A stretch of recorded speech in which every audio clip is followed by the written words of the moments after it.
તો કેમ છો વિદ્યાર્થી મિત્રો? તો સ્વાગત છે તમારા આજના એક નવા વિડીયોમાં.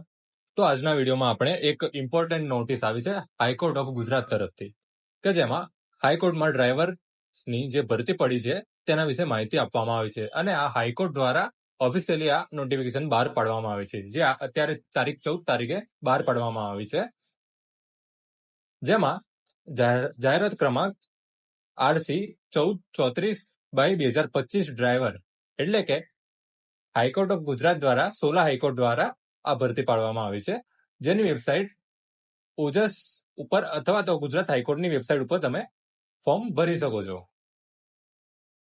તો મિત્રો, ગુજરાત રાજ્યના જિલ્લા ન્યાયાલયમાં ડ્રાઈવરની સીધી ભરતી છે, જેમાં ઓનલાઈન અરજી કરવાની શરૂ થતી તારીખનો સમય 16/5/2025 બપોરે 12 કલાકથી શરૂ થશે. એટલે કે 16 તારીખથી ફોર્મ ભરવાનું ઓનલાઈન ચાલુ થશે અને ઓનલાઈન અરજીની છેલ્લી તારીખ 6/6/2025 રાત્રિના 23:59 કલાકે રહેશે. એટલે કે 6/6/2025 સુધી તમે ફોર્મ ભરી શકશો. એટલે કે મિત્રો, આગામી 2 દિવસમાં એટલે કે 16 તારીખે આ ભરતીની ઓનલાઈન અરજી કરી શકાશે. તો મિત્રો, આમાં લખ્યું છે કે યોજાનારી પરીક્ષાનો સંભવિત કાર્યક્રમ. એમાં હેતુલક્ષી પ્રકારની લેખિત પરીક્ષા રહેશે, જે અંદાજે 6/7/2025 એટલે કે 7મા મહિનામાં યોજાનારી છે. અને જે ડ્રાઇવિંગ ટેસ્ટ છે જે અંદાજે ઓગસ્ટમાં 2025માં ઉમેદવારે આપવાની રહેશે. જેમાં એક નોંધ તરીકે પણ આપેલ છે, ઓનલાઈન અરજી કરવાના છેલ્લા 2-3 દિવસમાં મોટાભાગના ઉમેદવારો અરજી કરતા હોય છે. સર્વર ઉપર ભરણ વધારાને કારણે તેમજ ઉમેદવારોની પોતાની ટેકનિકલ ભૂલને કારણે ઘણા ઉમેદવારો ઓનલાઈન અરજી કરી શકતા નથી. આથી તમામ ઉમેદવારોએ છેલ્લા દિવસોમાં અરજી ન કરતા. તો વિદ્યાર્થી મિત્રો, આમાં નોટિસમાં જણાવવામાં આવ્યું છે કે છેલ્લા 2-3 દિવસમાં મોટાભાગના ઉમેદવારો ફોર્મ ભરતા હોય છે, જેથી તેમના ફોર્મ ભરવામાં ઇસ્યુ સર્જાતા હોય છે અને ફોર્મ ફિલ થતા નથી. માટે તમે વહેલી તકે આ ફોર્મની ઓનલાઈન અરજી કરી દેવી. ત્યારબાદ તો મિત્રો, હાઈકોર્ટ દ્વારા કુલ 86 જગ્યા ઉપર ભરતી પાડવામાં આવી છે મિત્રો, જેમાં સ્પર્ધાત્મક પરીક્ષાના માધ્યમથી અને યોગ્ય લાયકાત ધરાવતા ઉમેદવારો પાસેથી ઓનલાઈન અરજીઓ માંગવામાં આવે છે. જેમાં આપણે જોઈએ તો કુલ જગ્યાઓ છે 86, જેમાં જનરલ કેટેગરી માટે 64 જગ્યા રાખવામાં આવેલ છે, SC કેટેગરી માટે 4 જગ્યા છે, ST માટે 5 છે, SC-BC માટે OBC માટે 12 જગ્યા છે, EWS માટે 1 જગ્યા છે. આ મિત્રો પુરુષ ઉમેદવારો માટે આ જગ્યાઓ ફાળવવામાં આવેલી છે. ત્યારબાદ સ્ત્રી ઉમેદવારો માટે જોઈએ તો સ્ત્રીઓ માટેની અનામતની જગ્યા રાખેલ છે, જેમાં જનરલમાં 5 જગ્યા છે, SC-માં 0 છે, ST-માં 1 છે, SC-BC-માં 0 છે, EWS-માં 0 છે અને એક્સ સર્વિસમેન અનામત તરીકે 1 જગ્યા રાખેલ છે. પગાર ધોરણની વાત કરીએ આપણે તો 19,900 થી લઈને 63,200 સુધીનું, એટલે 7મા પગાર પંચ પ્રમાણે પગાર ધોરણ રહેવાનું છે. જેમાં અનામતમાં અનુસૂચિત જાતિ, અનુસૂચિત જનજાતિ, સામાજિક અને શૈક્ષણિક રીતે પછાત વર્ગ, આર્થિક રીતે નબળા વર્ગ, મહિલા ઉમેદવારો તેમજ માજી સૈનિક ઉમેદવારોના કિસ્સામાં અનામત અંગે સરકારના પ્રવર્તમાન નિયમો, હુકમો, જોગવાઈઓ, નીતિઓ લાગુ પડશે. તો મિત્રો, આમાં અનામત સરકારની જોગવાઈઓ અને નીતિઓ પ્રમાણે લાગુ પડશે. તેમજ ગુજરાત સરકાર દ્વારા નિયત કરવામાં આવેલ અનુસૂચિત જાતિ, અનુસૂચિત જનજાતિ, સામાજિક શૈક્ષણિક પછાત વર્ગ, આર્થિક રીતે નબળો વર્ગ અને જે ઉમેદવારો લાભ મળવા પાત્ર રહેશે. તો મિત્રો, યોગ્ય લાયકાત અંગે જોઈએ તો આપણે આ ફોર્મ ભરવા માટે તમારે શું યોગ્યતા ધરાવવી જોઈએ, શું લાયકાત હોવી જોઈએ, તેના વિશે માહિતી લઈએ. તો મિત્રો, ઉમેદવારે સરકાર માન્ય બોર્ડમાંથી ધોરણ 12 કે તેના સમકક્ષ સરકાર માન્ય પરીક્ષા પાસ કરેલ હોવી જોઈએ. એટલે કે ધોરણ 12 આધારિત આ પરીક્ષા છે. 12મું, જો તમે 12મું પાસ હોય, 12મું ધોરણ કોઈ પણ સ્ટ્રીમમાં હોય, કોમર્સ, સાયન્સ, આર્ટ્સ, તો તમે આ ભરતી માટે અપ્લાય કરી શકો છો મિત્રો. તો ઉમેદવારે જે તે સમયે 3 વર્ષ જૂનું માન્ય લાઇટ અથવા તો હેવી મોટર ડ્રાઇવિંગ લાયસન્સ ધરાવતા હોવા જોઈએ. એટલે કે તમારે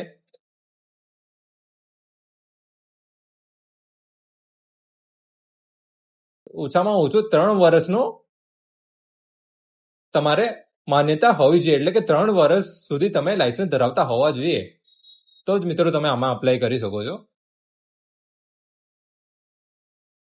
ઉમેદવાર વાહન વ્યવહારને લગતી નિશાની, ઇશારા, ટ્રાફિક સાઇન, ટ્રાફિક સિગ્નલ, હાથ ઇશારા તેમજ વાહનની જાળવણી, સાર સંભાળ, મરામત વગેરેની જ્ઞાન ધરાવતો હોવો જોઈએ. એટલે કે વાહનની જાળવણી અને ટ્રાફિક સાઇન, ટ્રાફિક રૂલ વગેરેથી જાણકાર હોવો જોઈએ.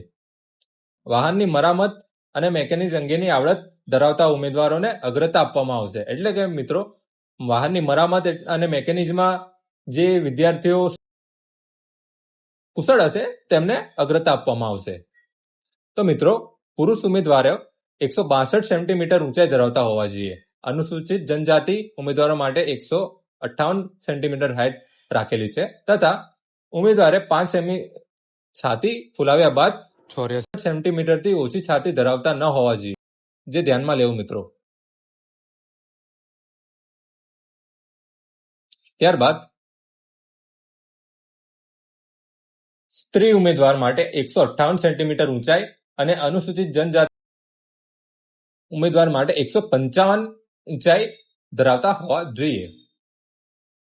ઉમેદવાર ચશ્મા સહિત કે ચશ્મા રહિત હોવા જોઈએ, પરંતુ તે સ્પષ્ટ અને તંદુરસ્ત દૃષ્ટિ ધરાવતા હોવા જોઈએ. એટલે કે ચશ્મા હોય કે ન હોય, તેમની દૃષ્ટિ સ્પષ્ટપણે દેખી શકતા હોય એવી રીતની તેમની દૃષ્ટિ હોવી જોઈએ. ડ્રાઈવરની ફરજ અને કામગીરીનો પ્રકાર જોતા ઉમેદવારે ત્રાંસી નજર, ઝામર અથવા કે એક જ આંખે દેખાતું હોય તેવી કોઈ ખામી હોવી ન જોઈએ. ઉમેદવાર સરકાર દ્વારા નિયત કાર્યાનુસાર કોમ્પ્યુટર અંગેનું જ્ઞાન ધરાવતા હોવા જોઈએ. એટલે કોમ્પ્યુટરનું બેઝિક નોલેજ પણ આમાં હોવું જરૂરી છે મિત્રો. ઉમેદવારે અંગ્રેજી, ગુજરાતી, હિન્દી ભાષાનું જ્ઞાન હોવું જોઈએ. તે સિવાય અનુભવમાં જોઈએ તો મિત્રો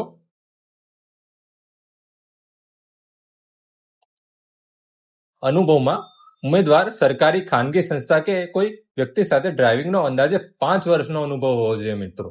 તો અહીંયા લખ્યું છે કે ડ્રાઇવિંગનો ઓછામાં ઓછો 5 વર્ષનો અનુભવ માંગ્યો છે મિત્રો. જેમાં સરકારી, ખાનગી અથવા કે કોઈ વ્યક્તિ સાથે પણ જો તમે ડ્રાઇવિંગમાં રહેતા હોય તો તેનો 5 વર્ષનો અનુભવ અહીંયા માંગેલો છે મિત્રો. વય મર્યાદાની વાત કરીએ તો 23 વર્ષથી ઓછી વય ન હોવી જોઈએ અને 33 વર્ષથી વધુ ન હોવી જોઈએ. એટલે કે 23 થી 33 વર્ષના ઉમેદવારો હોય તે આ ફોર્મ ફિલ કરી શકે છે. વય મર્યાદામાં છૂટછાટ.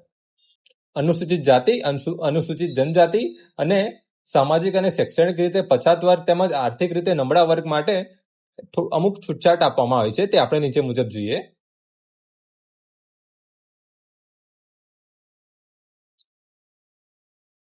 તો મિત્રો અહીંયા કેટેગરીની વાત કરીએ તો સામાન્ય કેટેગરી માટે કોઈ છૂટછાટ રહેતી નથી અને અનુસૂચિત જાતિ, અનુસૂચિત જનજાતિ એમના માટે 5 વર્ષની છૂટછાટ રહેશે તથા મહિલા ઉમેદવારો માટે પણ 5 વર્ષની છૂટછાટ રહેશે. તેમજ લશ્કરમાં ફરજ બજાવેલ સેવા ઉપરાંત 3 વર્ષ એટલે કે માજી સૈનિકને પણ 3 વર્ષની છૂટછાટ મળશે. પરીક્ષાની ફી અને ફી ભરવાની રીત. ઉમેદવારે ઓજસ પોર્ટલ ઉપર ઉપલબ્ધ પેમેન્ટ ઓપ્શન SBI ઈ-પે માધ્યમ દ્વારા નીચે મુજબની પરીક્ષાની ફીની ચૂકવણી કરી શકે છે. જેમાં મિત્રો સામાન્ય ઉમેદવારોએ ₹1000 પ્લસ બેંક ચાર્જીસ અને અનામત ધરાવતા અને માજી સૈનિક ઉમેદવારોએ ₹500 પ્લસ બેંક ચાર્જીસ ચલણ તરીકે ઓનલાઈન ભરવાની રહેશે ફી. એટલે કે એપ્લિકેશન ફી ભરવા પાત્ર રહેશે.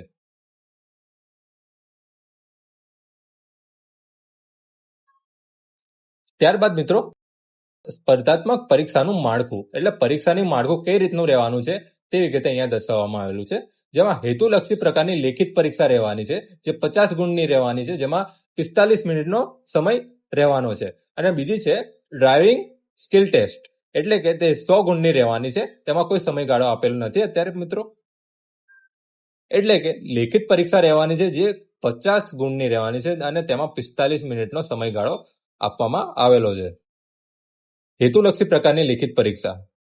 લેખિત પરીક્ષામાં કઈ કઈ બાબતોનો સમાવેશ થાય છે તે વિગતે આપણે સમજીએ. હેતુલક્ષી પરીક્ષા 50 ગુણની રહેવાની છે, જેમાં કોમ્પ્યુટર બેઝ ટેસ્ટ રહેવાની છે. CBT માધ્યમ દ્વારા લેવામાં આવશે. જેમાં હેતુલક્ષી પ્રકારના 50 પ્રશ્નો દરેકનો 1 ગુણ રહેશે. પ્રશ્નપત્ર ભાષા ગુજરાતીમાં રહેશે. દરેક ખોટા જવાબ ઉપર 0.33 નકારાત્મક ગુણ રહેશે. પરીક્ષાનો સમયગાળો 45 મિનિટનો રહેશે. અને હેતુલક્ષી પ્રકારની લેખિત પરીક્ષાનો અભ્યાસક્રમ નીચે મુજબ દર્શાવેલ છે, જેમાં ગુજરાતી ભાષા, સામાન્ય જ્ઞાન, રોજબરોજની ઘટના, ગુજરાતી ભૂગોળ, પાયાનું ગણિત, વાહન મોટરનું પાયાનું જ્ઞાન, વાહન મોટરના કાયદાને લગતા પાયાનું જ્ઞાન અને ટ્રાફિક રૂલ્સ. ત્યારબાદ મિત્રો અહીંયા અનુસૂચિત જાતિ અને અનુસૂચિત જનજાતિ અને આર્થિક રીતે નબળા ઉમેદવારો માટે સારા એવા સમાચાર છે, જેમાં તેમને ઓછામાં ઓછા 45 ગુણ મેળવશે ત્યારે જ તેમને આગળની પરીક્ષામાં જવા મળશે. એટલે કે 45 ગુણ મળશે અનુસૂચિત જાતિ જનજાતિની વાત છે, તેને જ આગામી ડ્રાઇવિંગ ટેસ્ટમાં અપ્લાય કરી શકશે.